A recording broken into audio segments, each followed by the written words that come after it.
And we are back with Augie Nost, author, researcher, and we're talking about the time travel device that was given to him by the late Stephen Gibbs, inventor of Omaha, Nebraska. Where else have you gone? You mentioned walking down the street in Tucson 6 months into the future and reading the headline of a newspaper. Where else have you traveled? Let's say into the past. Well, actually, before I go there, I really need to say something, and that is that when it comes to time travel and you talk to people, usually their eyes roll back in the head and they tell you, yeah, sure you do. Yeah, this is true. That the thing is that I have read in about 5, 6 different scientific journals, and it says that, yes, we know how to make a time travel machine. Look at BBC.com on July 11, 2018. They interview and talk about with scientists that saying that, yes, we know how to do it. And then another one is you can go to, let's see, I wrote a note here I wanted to tell you about. There is there was a time traveler. He was arrested in New York for insider trading, and in 2003, because he started out with $800, and in about a couple of 3 weeks, he had accumulated $350 million. He did 126 high-risk trades and never lost a dime on any one of them. The regulators found out about that, and they said, wait a minute, that can't happen. So they came and arrested him for insider's trading. It was hauled into court, and he told the judge, I'm sorry. He said, it got out of hand. I am a time traveler. I read the records, and I found out which companies would succeed. And he went back and played the game. So he says, I'm sorry, Judge, but I'll just leave the money. I'll just leave. And the judge didn't believe him. They put him in jail. And he was set at $1 million bail. One day, I think, no, I said 2 days later, I think it said in the report, there was a man came in, paid $1 million in cash, and they both left, and they were never seen again. The trick was this man's name, and you can Google him. Excuse me. He had no fingerprints. He had no record, no driver's license, no nothing. He did not show up in any government records anywhere, and he was in his 30s at the time. Andrew Carlson, right? Andrew Carlson. Yeah. Actually, he was 44 years old. Yeah. And he turned $800 into $350 million in 2 weeks, claimed to be from the year 2256. That's correct. Wow. I did a bunch of research on him, and I found, yes, that is true, because there is a criminal record of the guy. If you check for him, he will show up. So it did happen. And also in the Weekly World News and other newspapers, they covered this and they cover other things. Read Weekly World News in March 19, 2003. You read a very interesting report. Scientists are saying, yes, we can do this. So what I'm talking about is not so far out there. For those that only watch TV and read the newspaper, they don't know anything. But you need to step out of the box and do a little research, and you're going to find out there's a totally different world out there, literally. And you can participate in it. If people want to see you, wearing the time travel device, I mean, you've done an excellent job in describing what it looks like and so forth. But do you ever demonstrate it or put it on during your broadcast Team Alpha streams? Yes, we have in that down in the stream a little ways. But I also demonstrated this machine on your show. So on the podcast, yes, Strange Planet, yes. Yeah, and I'm everywhere. So you just go to YouTube and put my name in there, and you probably have an eyeful. But and also broadcastteamalpha.com, and of course YouTube the same. I demonstrate this, and I also in the book that you have mentioned a couple of times, Spiritual Science, Higher Conscious Thinking, and How to Access the Universal Consciousness. I think it's the next to the last chapter, I talk about and I show people how they can do this without the machine or the device. And I also teach people how to use their mind in ways that you normally would think would be impossible. So this is something that people could think about. In fact, I'm going to say it now. You can go to Amazon.com and put my name in there, and you read all the things that is in the book, and you'll find out what it's all about. Spiritual Science, Higher Conscious Thinking, and How to Access the Universal Consciousness. We've linked up to that as well at coasttocoastam.com. I guess just a caveat, an important caveat. I would assume that if you have some sort of a biomedical device, particularly like a heart, a pacemaker, you don't want to be putting that big magnet up to your solar plexus. Is that an accurate statement? Yeah, absolutely. If you have anything like that, don't even think about it. Because I don't know what would happen, but something could, so you never should even try it. Right. In that case, you just want to use your mind and your mind alone to achieve time travel. So where else have you gone, Augie, into the past? Into the past, I have not done much. I've done most. I'm not all that interested in the past. It's gone. I don't really care. There was a German scientist that did an experiment. And if you want to know more about that, you can find my dissertation on that on broadcastteamalpha.com and time travel shows down there. He did an experiment, Helmut Schmidt. In fact, Google it. Helmut Schmidt time travel experiment. I think it'll show up. He altered the past. It's possible to do that. So the grandfather paradox, that can be dangerous. Yes, it is. In fact, when it comes to the future, my co-host, Nori Love, on the broadcastteamalpha.com, she does something with hypnosis that I have not heard anybody else do.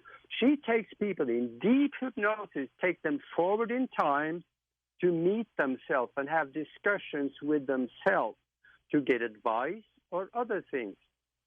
But that you just mentioned the word paradox. Let's say that you go and get with Nora Love.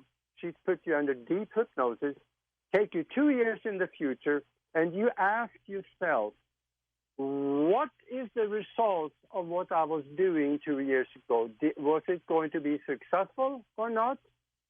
And the future self tells you, no, that's going to flop. So you go back and you quit.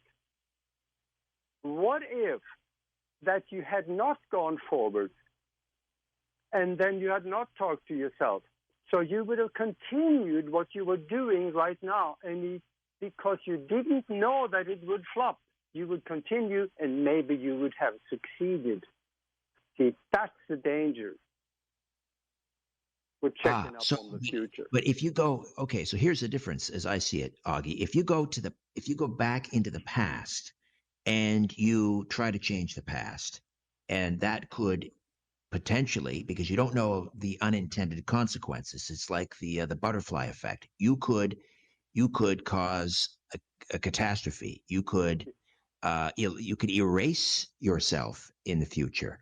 But if you attempt to change the past by going to the past, but if you go to the future and see what lies ahead, you could make changes in the present that, in effect, is changing your past in the future, if that makes any sense. I don't know if I even understand it. Well, yes, you got it. You actually got it, because the thing about it is going back to change the past. I can tell you how to do this, but what you are doing by changing the past let's say that you did something really stupid and you want to erase that.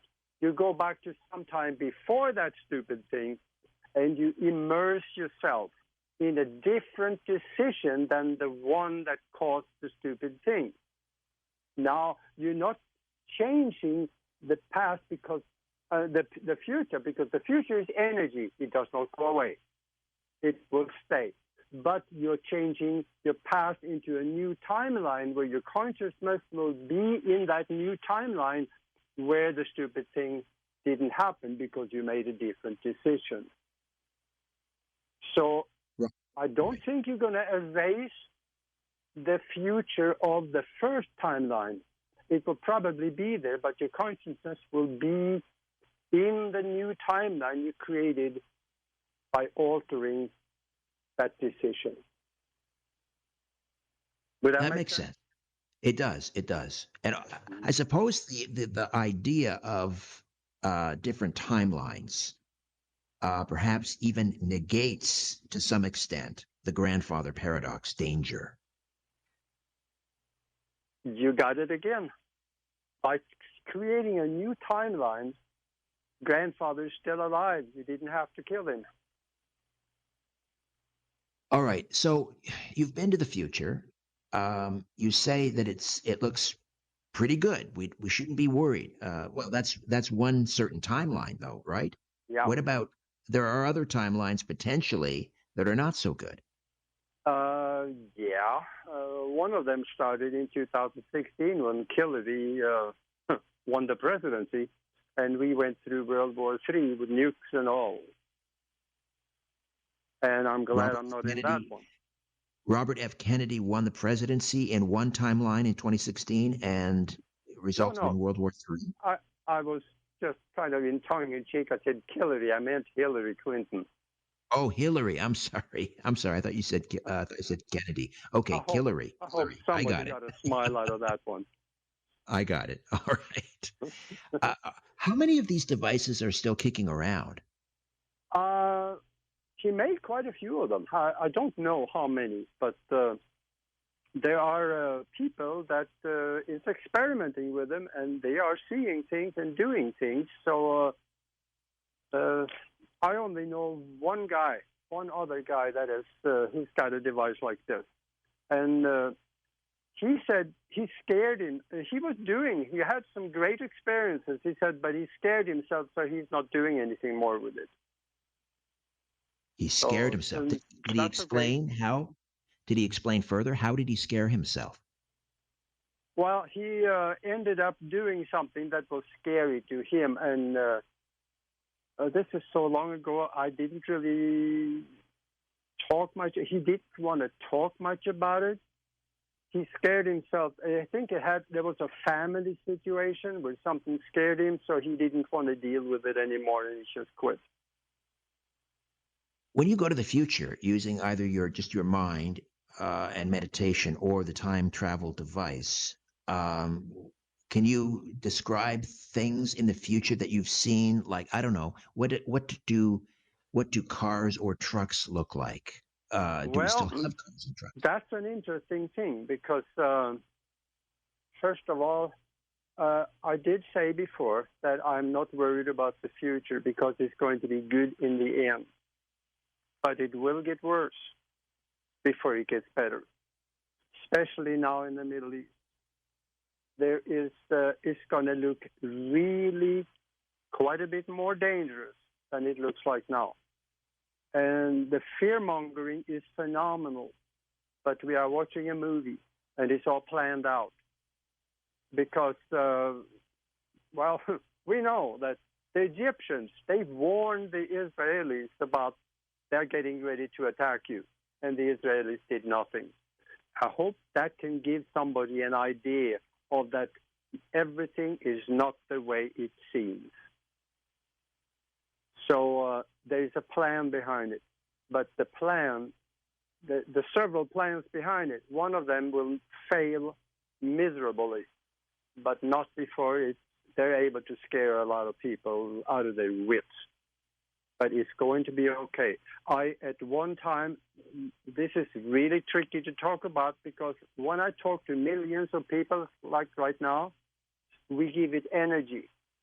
We give energy to something that is created in all of these people's minds, which also draws that incident.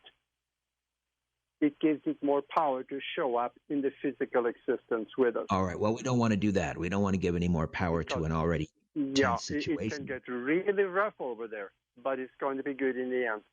But good another in the end. thing, All right. when it comes to the United States, you asked about the trucks, the pickup trucks.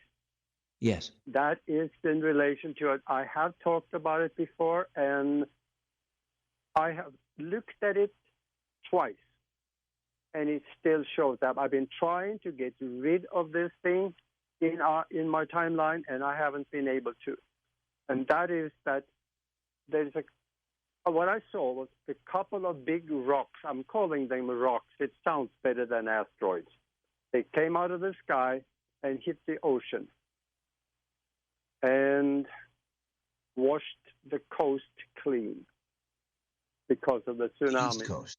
But I think we have some time because the cars at the time on the road, there was a lot of traffic, so the die-off is not. Just a second, Augie. I've got to jump in here because I've got a break. Back with more with Augie Nost right here on Coast to Coast AM. Welcome back to Coast AM. Richard Serrett in the air chair tonight, coming to you live from Athens, Greece. Augie Nost, researcher, author, is with us, broadcaster. We're talking about a time travel device given to him by the late inventor, Stephen Gibbs. You were mentioning before the break, Augie, that you traveled to the future. You saw that the Earth, or had a vision, I guess, of the future, that at some point in the future, a giant asteroid plunges into the ocean, causes a tsunami, basically wipes out was that the eastern seaboard? Well, there was an understanding. See, when you are experiencing these things, there's no date stamp on it. But I have something that indicates the date stamp, and that there were two big rocks coming out of the sky, and it hit. And the understanding that came with it was that it was in the Atlantic, and it would affect the coast all around Europe, Africa, and all of the Americas. So, okay, but what is the timestamp indicator? Based on what? The timestamp indicator is that I saw a lot of traffic on the roads. Cars and pickup trucks looked a little different.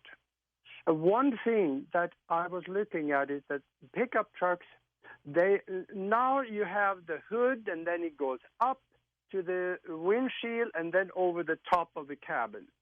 But these trucks, a lot of them, they had the top of the cab, and then it was a slant all the way to the beginning, to the very front of the pickup truck. So there were no real angle of the hood towards the windshield. So these pickup trucks don't exist right now.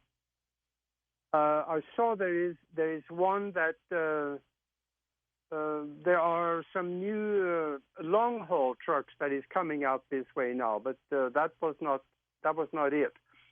So so we're looking at a fairly major redesign of these pickup trucks. So that gives us that's what I was looking at, and I think it's going to be a few years possibly before there will be quite a few of those trucks on the road.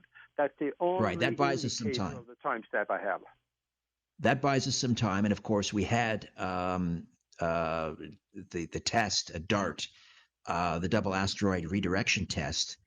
Was that earlier this year or last year, where this NASA mission, they crashed a spacecraft into a nearby asteroid, Dimorphos, to test this possible strategy. So it was somewhat successful. They knocked it off course slightly.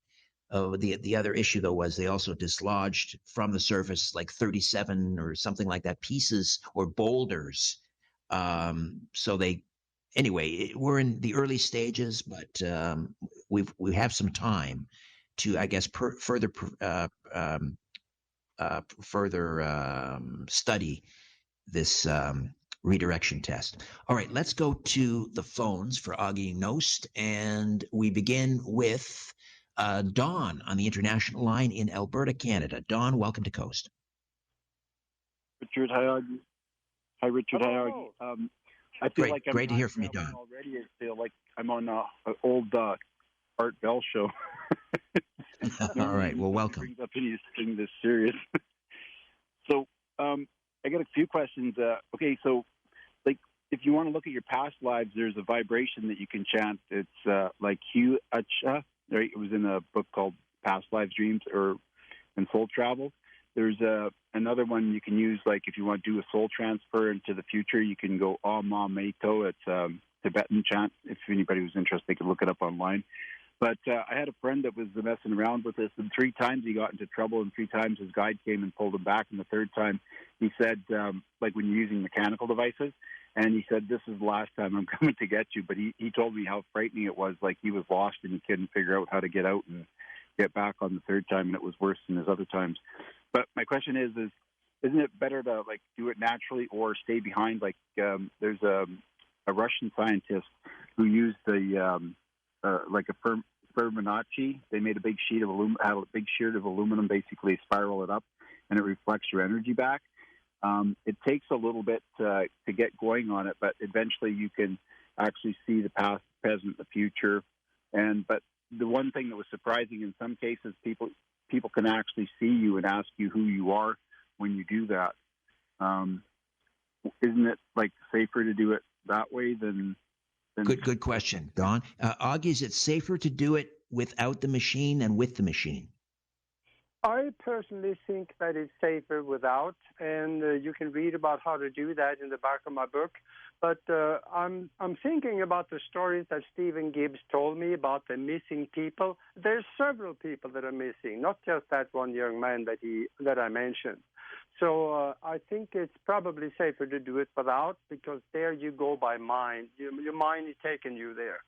And besides that, I think that once you get out there and do these things, you need to understand the environment, because you're stepping into a totally new environment. You're stepping out of the physical and then go back and forth, and you need to understand that environment. Otherwise, it could be really alarming. All right, no question about that. I explain in the book. Wildcard line, Ben is in Houston, Texas. Ben, good morning. Welcome to Coast.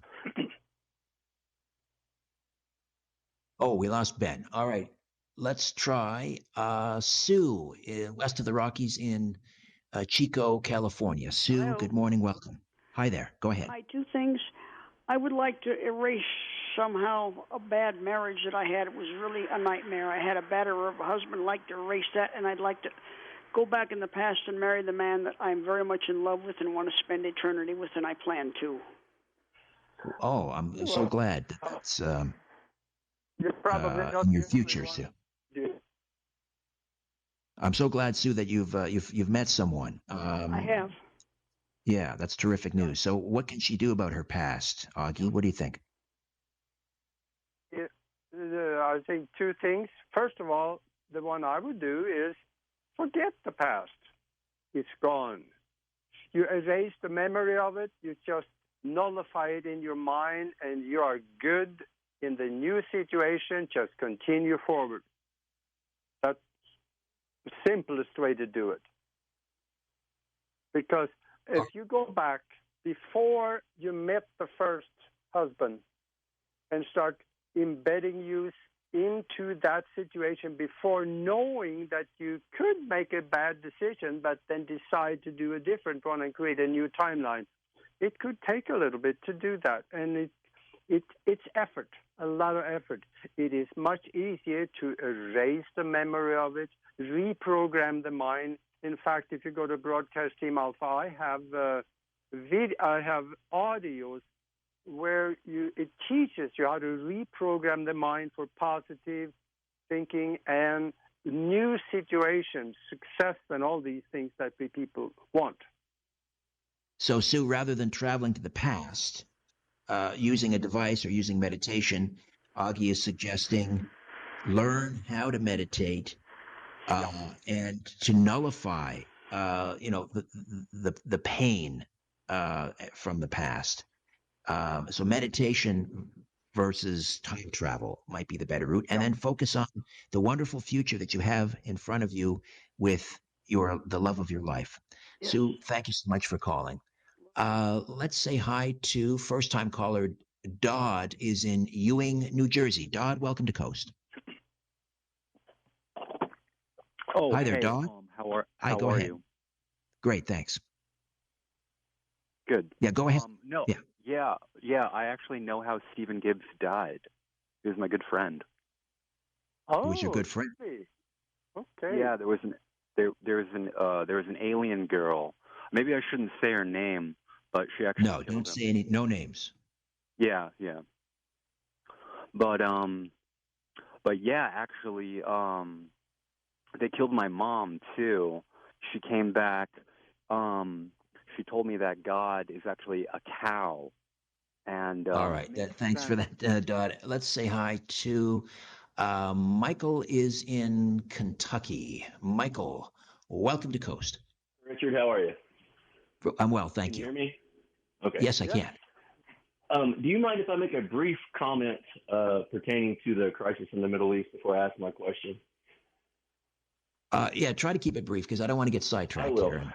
For the audiences in your consideration, is it possible that perhaps it's not that the United States and Israel or other parties are complicit in creating these tragedies like 9/11 or the attack, but that perhaps they have the intel and they are forced in the position to ignore it because the criteria that's put upon them to get people to vote to go and carry out their operations, they have to allow an atrocity to happen.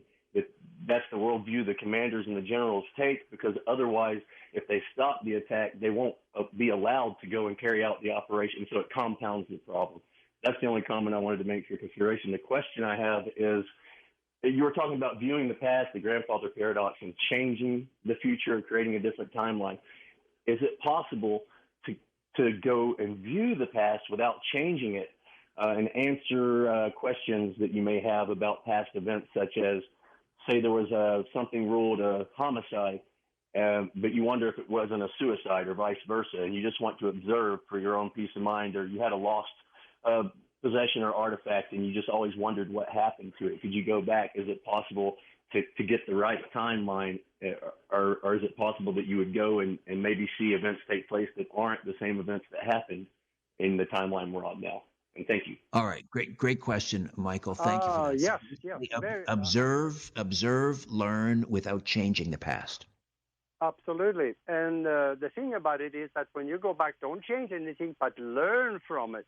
Learn what you did that can enhance what you're doing right now. You can learn things that you don't remember.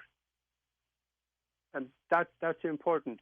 But also, what I talk about in the book, I teach people how to create the timeline into the future with good things in it. And we're doing that on the mastermind project that Nori and I are doing. And what we do, we visualize the future the way we like to have it with good things in it. We place that ball of conceptual visual image into the future at a time-coded event. And then we go back and forth and visit it every day. And now we solidify the timeline to that thing in the future. And when the time catches up, we just walk into it. And I've been able to do that. I haven't had a hardly bad day in my life, just about. Everything I do just seems to work out now. So this works. And if you come and join us in the mastermind sessions, I tell you, you would really enjoy that, because we create the future before we have to live it. And it works. All right. Thank you. Thanks for the call, Michael. I know time is tight here. I just want to say hello quickly to Acela in West Hills, California, because Acela has a Gibbs device. Acela, welcome. Oh my gosh, thank you so much for taking my call. I believe in synchronicity. I'm driving a friend home and I'm listening to the radio and this comes on. I bought this device from Stephen, it's over 10 years ago. And I tried it. I'll be honest with you, I couldn't get it to work. I was then told that maybe I needed to go to Sedona or someplace where there was like a vortex and stuff. But I'm in amazement that there's somebody who has one and who has actually used it, and you're saying that your book can help me bust it out and dust it up. Hey, yeah, Acela. The book will help you. Go ahead, Augie, quickly. Yeah. You get in touch with me. I love to talk to you. I think maybe we can help each other. Oh, God bless you. Thank you so much. Can I get, I'll get your, I looked on Coast to Coast website. I couldn't find your name on there. Maybe I'm looking in the wrong place, but. Well, we had a last minute change, but refresh it. The new information is there. His website is there. You can contact him through the website. Good luck. You will hear from me. Thank you so much for taking the call. So quickly, did you get it to work? You've obviously gotten it to work. Yes, he has. He's gotten it to work. Wow. So I got to run. I got to fly. I'm scared of it too. I'm scared of it too. I'm scared I might not be able to get back or something. So anyway, I will contact you. Thank you so much. All right. Thank you. Augie, wow, what a ride. Thank you so much for this. And we'll talk again soon. I appreciate it. I wish we had 3 more hours to talk. Well, we'll do it again. No question. Augie Nost. Thank you. All right. When we come back, we're going to delve into artificial intelligence, and prolific documentary filmmaker Josh Reeves will be here, right here on Coast to Coast AM.